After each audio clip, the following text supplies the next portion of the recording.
जय श्री कृष्ण दोस्तों। आज जन्माष्टमी है। हम आपको श्री कृष्ण के जन्म की कहानी सुना रहे हैं। श्री कृष्ण की माता देवकी मथुरा के राजा उग्रसेन के भाई देवक की पुत्री थी। देवकी को अदिति का अवतार भी कहा जाता है। महाराजा उग्रसेन के पुत्र कंस बहुत ही क्रूर और अत्याचारी था, परंतु वह अपनी बहन देवकी से बहुत ही स्नेह करता था। जब वासुदेव के साथ देवकी का विवाह हो रहा था तो वह स्वयं ही रथ चलाकर देवकी को उसकी ससुराल तक पहुंचाने के लिए चल पड़ा। वह बहुत ही उत्साहित था। जब वह मार्ग में पहुंचा, रास्ते में तभी आकाशवाणी हुई, अरे मूर्ख, जिस बहन को तू इतने चाव से उसके ससुराल पहुंचाने जा रहा है, इसी बहन का 8वां पुत्र तुम्हारा वध करेगा। बस इतना सुनते ही कंस क्रोध में भर गया, रथ से नीचे उतरा और बहन को बालों से घसीटता हुआ रथ से नीचे ले आया और तलवार निकालकर उसे मारने लगा।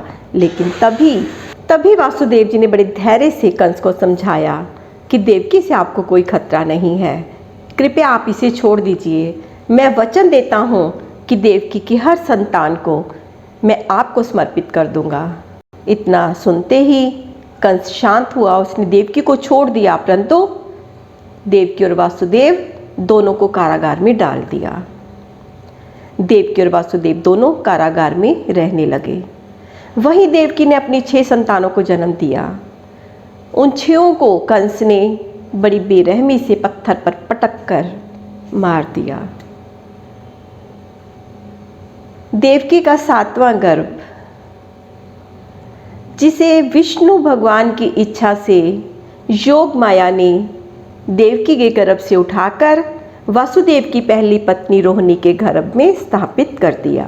रोहिणी ने गोकुल में नंद यशोदा के घर में देवकी के 7वें पुत्र बलराम को जन्म दिया।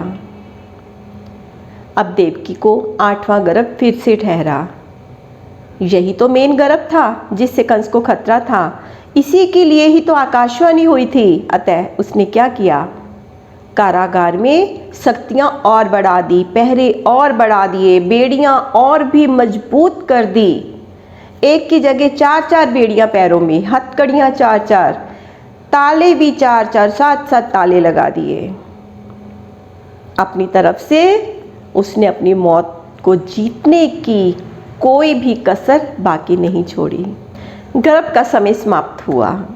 भाद्र माह के कृष्ण पक्ष की अष्टमी रोहिणी नक्षत्र में मथुरा के कारावास में देवकी के गर्भ से साक्षात भगवान श्री हरि अवतरित हुए।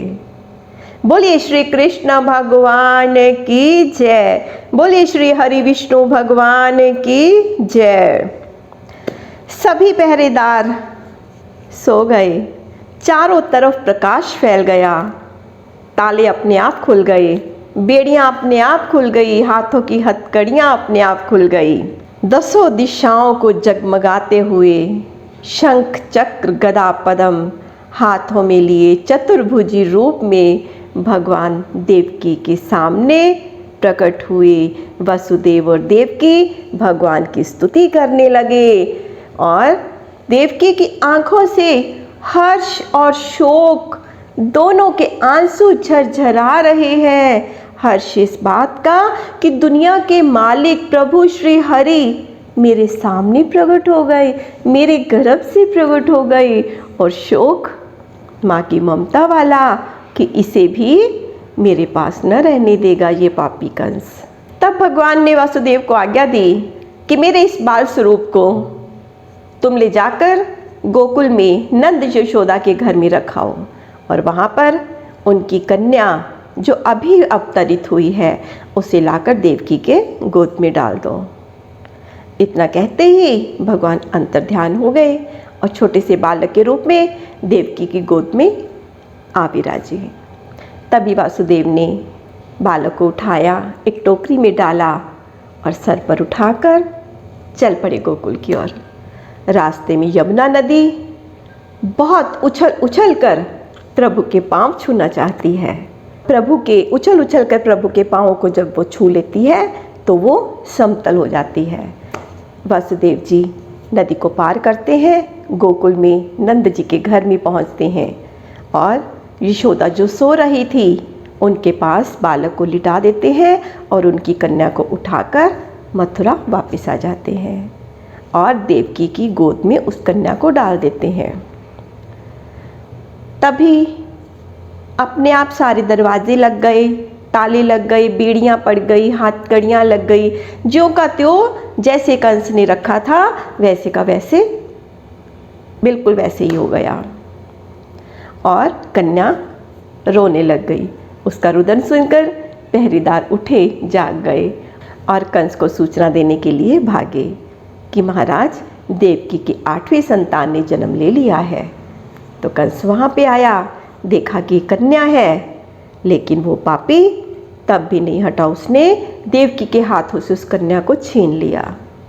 देवकी रुदन करने लगी, भैया ये तो कन्या है, ये तो खुद लाचार है, इससे तो आपको कोई खतरा ही नहीं है। कृपया भैया इसे छोड़ दीजिए, इस कन्या ने आपका क्या बिगाड़ा है।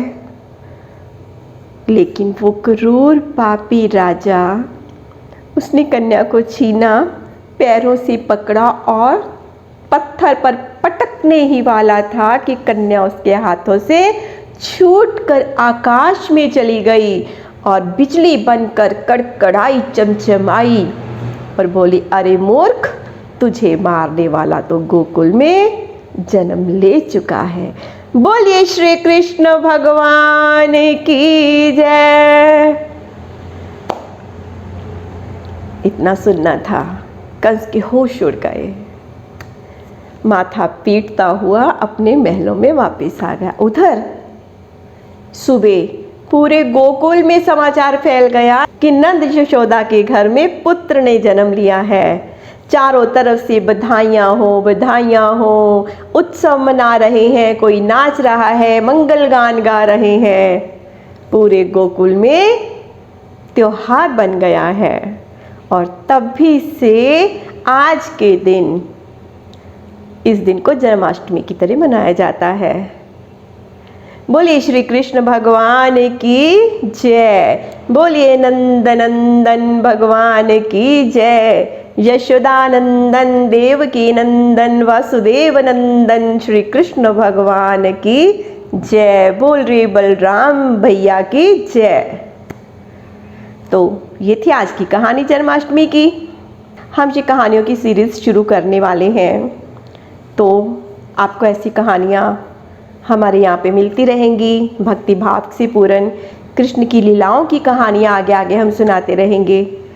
तो इस चैनल को सब्सक्राइब भी कर लो।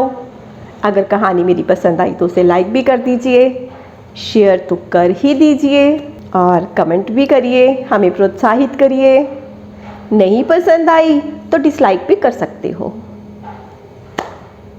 जय श्री कृष्णा।